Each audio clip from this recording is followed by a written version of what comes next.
അവസാനത്തെ 3 ദിവസങ്ങളിലാണ് നാടകീയമായ സംഭവവികാസങ്ങളും ഉണ്ടാവുന്നത്. ഈ വിമതര് നിങ്ങളോട് വന്നിട്ട് വണ്ടിയൊക്കെ കൊണ്ടുവന്നിട്ട് നിങ്ങളെ ഇവിടുന്ന് മാറ്റാൻ പോവുകയാണ്, ഞങ്ങൾ ഈ ആശുപത്രി തകർക്കാൻ പോവുകയാണ് എന്നൊക്കെ പറഞ്ഞു. അപ്പോഴാണ് കൂടുതൽ രൂക്ഷമായി പ്രശ്നം. ആ സമയം ഓർത്തെടുത്താൽ എന്തായിരുന്നു അനുഭവം? അവരാദ്യം ഞങ്ങളുടെ ഹോസ്പിറ്റലിൽ ഒരു ദിവസം വൈകുന്നേരമാണ് വന്നത്. വൈകിട്ട് വന്നിട്ട് ഞങ്ങളോട് പറഞ്ഞു, നിങ്ങൾ ഞങ്ങളോട് വരണം, ഞങ്ങൾ മൊസൂളിൽ നിങ്ങളെ കൊണ്ടുപോവാണ് എന്ന് പറഞ്ഞു. എന്നിട്ട് അവർ പറഞ്ഞു, ഓക്കെ നിങ്ങൾ ആലോചിച്ചോളൂ. അവർ അങ്ങനെ കമ്പൽസറി ആയിട്ട് നിർബന്ധിച്ചൊന്നുമില്ല. അവർ പറഞ്ഞു, നിങ്ങൾക്ക് താല്പര്യം ഉണ്ടെങ്കിൽ വന്നാൽ മതി, ഞങ്ങൾ നിർബന്ധിക്കുന്നൊന്നുമില്ല, നിങ്ങൾ ആരെന്ന് വെച്ചാൽ ചോദിച്ചോ എന്നൊക്കെ പറഞ്ഞു. അപ്പോൾ ഞങ്ങൾ പറഞ്ഞു, ആ ശരി, ഞങ്ങൾ എല്ലാവരോടും ഡിസ്കസ് ചെയ്ത് പറയാമെന്ന് പറഞ്ഞു. അവരങ്ങ് പോയി. അതിനുശേഷം ഞങ്ങൾ എല്ലാവരും വിളിച്ച് ചോദിച്ചു, ഉമ്മൻചാണ്ടി സാറിനെയും അതുപോലെ എംബാസഡർ സാറിനെ എല്ലാവരും ഞങ്ങൾ വിളിച്ചു. അപ്പോൾ എല്ലാവരും പറഞ്ഞു, ഒരു കാരണവശാലും നിങ്ങൾ അവരോട് പോകരുതെന്നാണ് ഞങ്ങളുടെ അടുത്ത് പറഞ്ഞത്. അപ്പോൾ ഞങ്ങൾ ഓക്കെ ശരി, ഞങ്ങൾ പോകുന്നില്ല എന്ന് ഇങ്ങനെ ഉറച്ച് തീരുമാനിച്ചിരിക്കുകയായിരുന്നു. പക്ഷെ അന്ന് അവർ തിരിച്ചു വന്നില്ല. അല്ല, അന്ന് രാത്രി അവർ തിരിച്ചു വന്നില്ല. അവരൊന്നും ഞങ്ങളോട് ചോദിച്ചില്ല, നിങ്ങളുടെ എന്താണ് അഭിപ്രായം, നിങ്ങൾ വരുന്നോ ഇല്ലെന്നൊന്നും അവർ ചോദിച്ചില്ല.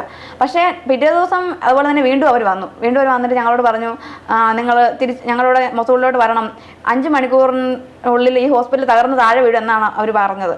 അപ്പോൾ ഞങ്ങൾക്ക് എന്ത് ചെയ്യണമെന്നൊരു ഐഡിയ ഇല്ല. അപ്പോൾ ഞങ്ങൾ വീണ്ടും എല്ലാവരെയും വിളിച്ചു ബന്ധപ്പെട്ടു. അപ്പോൾ അവർ പറഞ്ഞു, അപ്പോഴും അവർ പറയുന്നത് വേണ്ട, നിങ്ങൾ അവരോട് പോകരുതെന്ന് തന്നെയാണ് പറഞ്ഞത്. ഇന്ത്യൻ അധികാരികൾ പറഞ്ഞു നിങ്ങൾ അവരോട് ഒരിക്കലും പോകരുതെന്ന് തന്നെയാണ് പറഞ്ഞത്.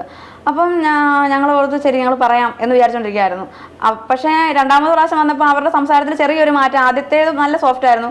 രണ്ടാമത് വന്ന് പറഞ്ഞപ്പോൾ അത്രയൊരു സോഫ്റ്റ്നെസ് ഇല്ല. അവർ വരണം എന്നുള്ള രീതി തന്നെയാണ് അവർ സംസാരിച്ച് തുടങ്ങിയത്. പിന്നെ അവർ വീണ്ടും വന്നു. രണ്ടാമത്തെ പ്രാവശ്യം അവർ വീണ്ടും തിരിച്ചു വന്നു കഴിഞ്ഞപ്പോൾ ഞങ്ങൾ വരുന്നില്ല. പറഞ്ഞു പറ്റില്ല, നിങ്ങൾ ഉറപ്പായിട്ടും വന്നേ പറ്റുള്ളൂ എന്നൊരു കുറച്ചൊരു ഭീഷണി എന്ന് പറഞ്ഞാൽ ചെറിയൊരു ഭീഷണിയുടെ സ്വരത്ത് തന്നെയാണ് അവരിങ്ങനെ പറഞ്ഞത്. അപ്പോൾ ഞങ്ങളോട് എന്നാൽ ശരി, ഇനിയിപ്പോൾ അവരെ ഒന്നുകൂടെ വരികയാണെന്നുണ്ടെങ്കിൽ ഇനി അവരെ പ്രകോപിപ്പിക്കുന്ന ശരിയല്ല, കരഞ്ഞ് പറഞ്ഞു നോക്കാം, നമുക്ക് എല്ലാവർക്കും ഒന്ന് കരഞ്ഞ് പറയാം, ഞങ്ങൾ ഇവിടുന്ന് കൊണ്ടുപോകരുത്, ഞങ്ങളൊന്നും ചെയ്യരുതെന്ന് പറയാം എന്ന് വിചാരിച്ചുകൊണ്ടിരിക്കുകയായിരുന്നു. പക്ഷേ അന്ന് രണ്ടാമത്തെ ദിവസം അവർ തിരിച്ചു വന്നില്ല.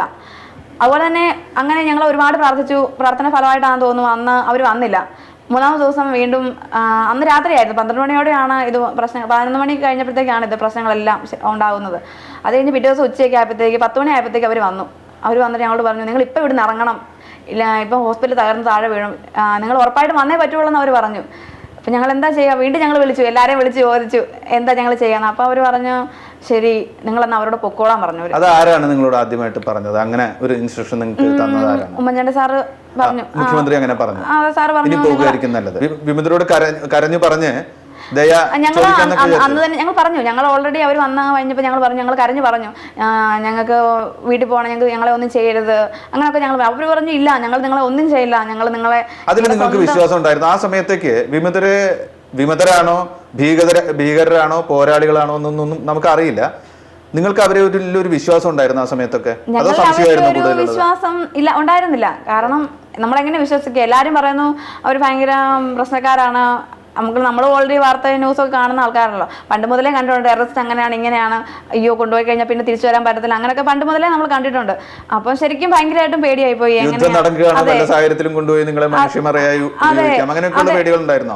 എല്ലാ പേടികളും നമ്മൾ അവരുടെ എങ്ങനെ അവർ പറയുന്നുണ്ട്, നിങ്ങൾ ഒന്നുകൊണ്ടും പേടിക്കേണ്ട. അവർ വന്നപ്പോഴെല്ലാം 3 പ്രാവശ്യം വന്നപ്പോഴും അവർ ഞങ്ങളോട് പറഞ്ഞു, നിങ്ങൾ ഒന്നുകൊണ്ടും പേടിക്കേണ്ട, ഞങ്ങൾ നിങ്ങളെ സേഫായിട്ട് സ്ഥലത്തോട് മാറ്റുന്നത് മാത്രമേ ഉള്ളൂ, ഞങ്ങൾ ഇതിനെ ഒന്നും തന്നെ ചെയ്യില്ല, ഞങ്ങൾ സ്വന്തം സിസ്റ്റേഴ്സിനെ പോലെ തന്നെയാണ് നിങ്ങളെ കാണുന്നത്, നിങ്ങൾ ഒന്നുകൊണ്ട് പേടിക്കേണ്ടെന്ന് അവർ പറയുന്നുണ്ട്. പക്ഷേ ഞങ്ങൾക്ക് അത് വിശ്വാസം ആയിരുന്നില്ല. ഞങ്ങൾ അവരെ അതെ, അവർ അതുപോലെ തന്നെയായിരുന്നു, സ്വന്തം സിസ്റ്റേഴ്സിനെ പോലെ തന്നെയാണ് അവർ നോക്കിയത്.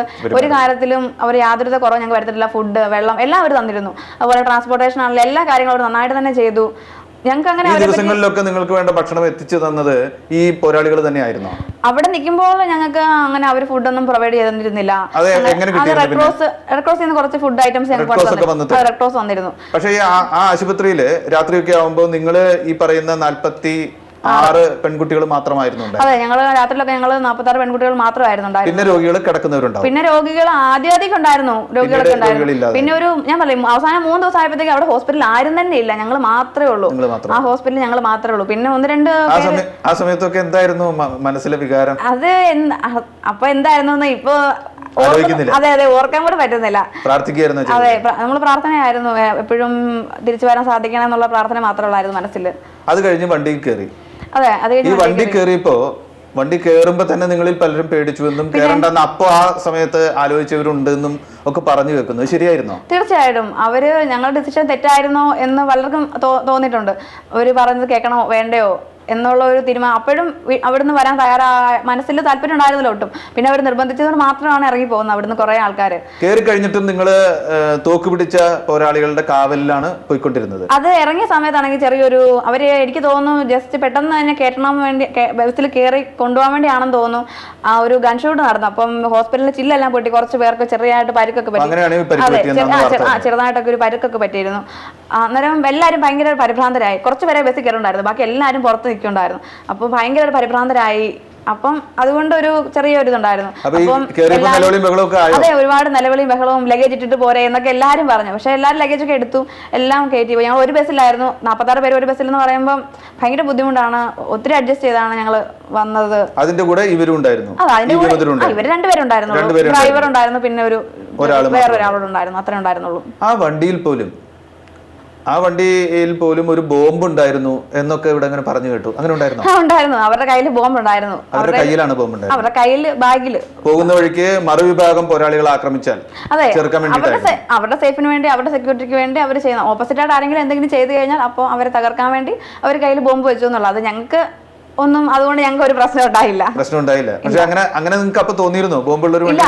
പെട്ടെന്ന് കയ്യിൽ ബോംബ് കണ്ടപ്പോൾ എല്ലാരും കരയാൻ തുടങ്ങി. ബോംബ് എന്ന് പറഞ്ഞിട്ട് കരയാൻ തുടങ്ങി. അപ്പോൾ അവർ പറഞ്ഞു ഇല്ലില്ല, ഞങ്ങൾ ഒന്നും ചെയ്യാൻ വേണ്ടി ഒന്നും അല്ല, ഇത് ബോംബൊന്നും അല്ല, അങ്ങനെയൊക്കെ പറഞ്ഞ് ഞങ്ങൾ ഒരുപാട് ആശ്വസിപ്പിച്ചു. അവർ അറബിയിലാണ് പറയുന്നത്? അവർ തിരിച്ചു വെച്ചു. അത്യാവശ്യമൊക്കെ അത് മനസ്സിലാകുമായിരുന്നോ? കുറച്ചൊക്കെ ഒന്നും, ഞങ്ങൾ കുറച്ച് ബാക്കിലോട്ടായിരുന്നു. ഒരുപാടൊന്നും അറിയില്ല, വളരെ കുറച്ചൊക്കെ അറിയുള്ളൂ. കൂടുതൽ അറിയുന്ന പെൺകുട്ടികൾ ഉണ്ടായിരുന്നോ കൂടെ? അവര് നേരത്തെ സൗദിയിലൊക്കെ വർക്ക് ചെയ്ത കുട്ടികളുണ്ടായിരുന്നു. അപ്പൊ അവർക്ക് കുറച്ചുകൂടെ നമുക്ക് കാര്യങ്ങൾ മീൻസ് അറബി കുറച്ചുകൂടെ മനസ്സിലാക്കി. അതെ അതെ, ഇപ്പൊ ഞങ്ങൾ കുറച്ചൊക്കെ പുറകിലായിരുന്നു. അപ്പൊ അവര് പറയുന്നത് ശരിക്കും നമുക്ക് കേൾക്കാൻ സാധിക്കുന്നില്ല. അത് കഴിഞ്ഞ് നിങ്ങൾക്ക് ഈ സംഘർഷത്തിന്റെ സമയത്ത് മുഴുവൻ ബന്ധുക്കളെ വിളിക്കാനുള്ള ഒരു അവസരം ഉണ്ടായിരുന്നു? ഇല്ല, ഒരിക്കലും ഇല്ല. ഒരിക്കലും ഉണ്ടായിരുന്നില്ല. സംഘർഷത്തിന്റെ സമയത്ത് ഞാൻ തിക്രീത്ത് അവിടെ ഹോസ്പിറ്റലിൽ നിൽക്കുന്ന സമയത്ത് ഞങ്ങൾക്ക് വിളിക്കാമായിരുന്നു. പക്ഷെ ഇവര് ഞങ്ങളെ മറ്റേ വേറെ ഹോസ്പിറ്റലിലോട്ട് പോകാൻ വേണ്ടി വണ്ടിയെ കയറ്റിയല്ലോ. ആ സമയത്ത് ഞങ്ങൾക്ക് ഫോൺ യൂസ് ചെയ്യാനുള്ള പെർമിഷൻ അവർ തന്നിരുന്നില്ല. നിങ്ങളെ കൊണ്ടുപോയി വിമതരെ താമസിപ്പിച്ചത് ഒരു നല്ല സ്ഥലത്തല്ലായിരുന്നു, ഒരു ഗോഡൌൺ പോലെ പേടി തോന്നിക്കുന്ന ഒരു സ്ഥലത്തായിരുന്നു എന്ന് പിന്നീട്. അതെ, തീർച്ചയായും. അതെ, എങ്ങനെയായിരുന്നു ആ സ്ഥലം? ആ സ്ഥലം എങ്ങനെയായിരുന്നു? റൂമിലൊക്കെ വെട്ടം ഉണ്ടായിരുന്നു, AC ഉണ്ടായിരുന്നു, ഫാൻ ഉണ്ടായിരുന്നു. പക്ഷെ അവിടെ ഒരു സ്വിച്ച് ബോർഡോ ഒരു സ്വിച്ച് ലൈറ്റ് ഒന്നും തന്നെ ഉണ്ടായിരുന്നില്ല.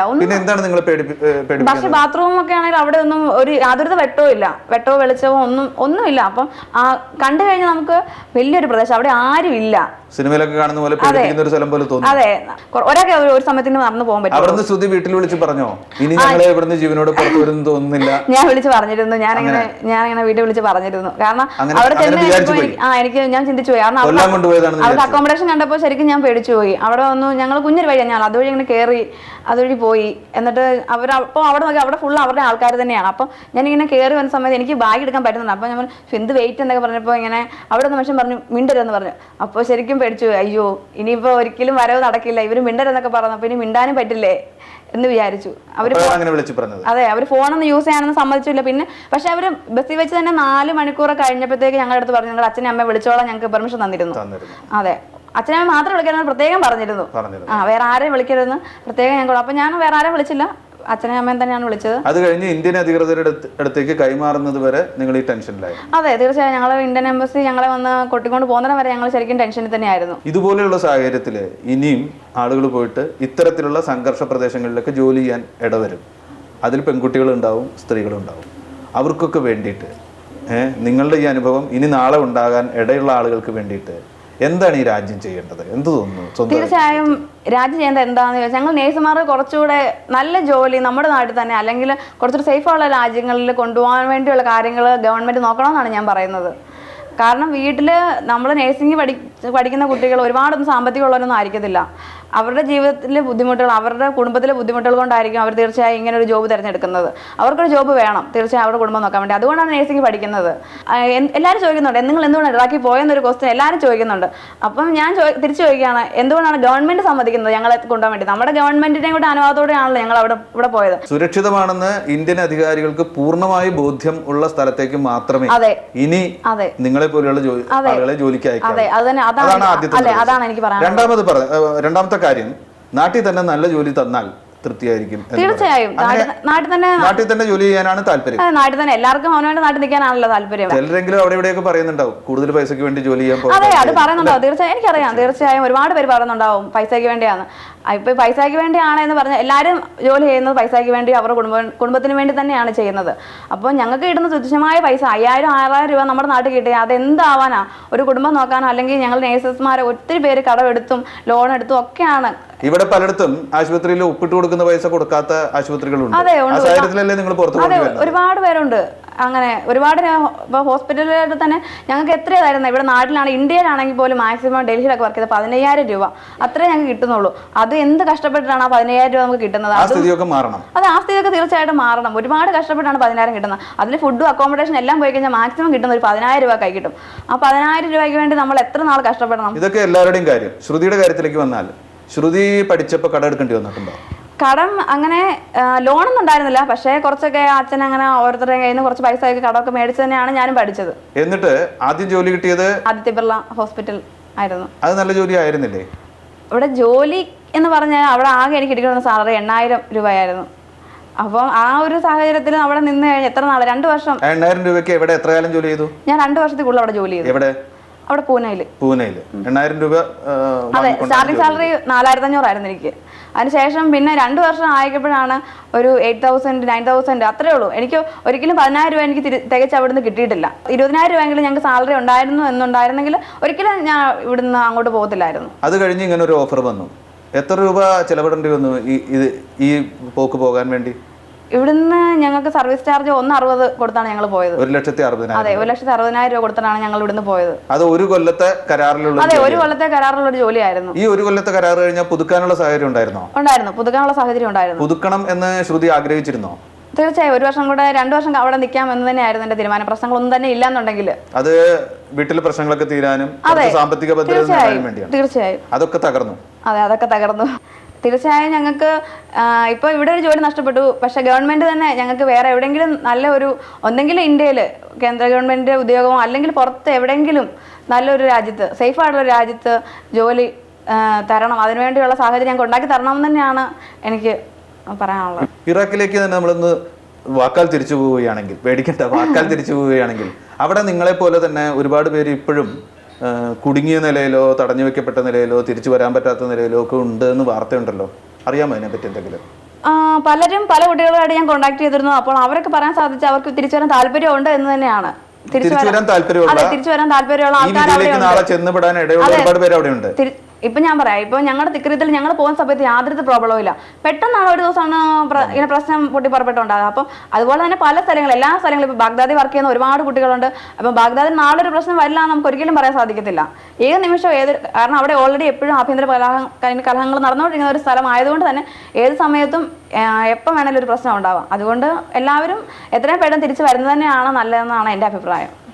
അങ്ങനെ വരാൻ തീരുമാനിക്കുന്ന ആളുകൾ, ഈ യുദ്ധഭീതി നിലനിൽക്കുന്ന സ്ഥലത്ത് നിന്ന് തിരിച്ചു വരാൻ ആഗ്രഹിക്കുന്ന എല്ലാ ആളുകളെയും തിരിച്ച് എത്തിക്കാൻ വേണ്ട ഒരു നടപടി ഉണ്ടാവണം എന്ന് ശ്രുതി ആഗ്രഹിക്കുന്നു. തീർച്ചയായും. അങ്ങനെ അവിടെ നിൽക്കുന്ന തിരിച്ചു വരാൻ താല്പര്യമുള്ള എല്ലാവരും തന്നെ ഇന്ത്യ ഗവൺമെന്റ് അവരെ മുൻകൈ എടുത്ത് കൊണ്ടുവരണം എന്ന് തന്നെയാണ് എനിക്ക് പറയാനുള്ളത്. മറ്റെന്തെങ്കിലും ഞങ്ങളുടെ ക്യാമറയിലൂടെ ജനങ്ങളോട്, കേരളത്തിലെ ജനങ്ങളോട് പറയാനുണ്ടോ? ഞങ്ങളുടെ കാര്യമാണ് ഞങ്ങൾക്ക് പറയാനുള്ളത്. ഒരു നല്ലൊരു ജോലി പ്രൊവൈഡ് ചെയ്യുക. ഞങ്ങൾ പഠിച്ചിറങ്ങുന്ന കുട്ടികൾക്ക് നല്ലൊരു ജോലി എവിടെയെങ്കിലും കിട്ടാനുള്ള ഒരു സാഹചര്യം ഗവൺമെന്റ് ഉണ്ടാക്കി തരണമെന്നാണ് എനിക്ക് പറയാനുള്ളത്. വളരെയധികം നന്ദി ശ്രുതി.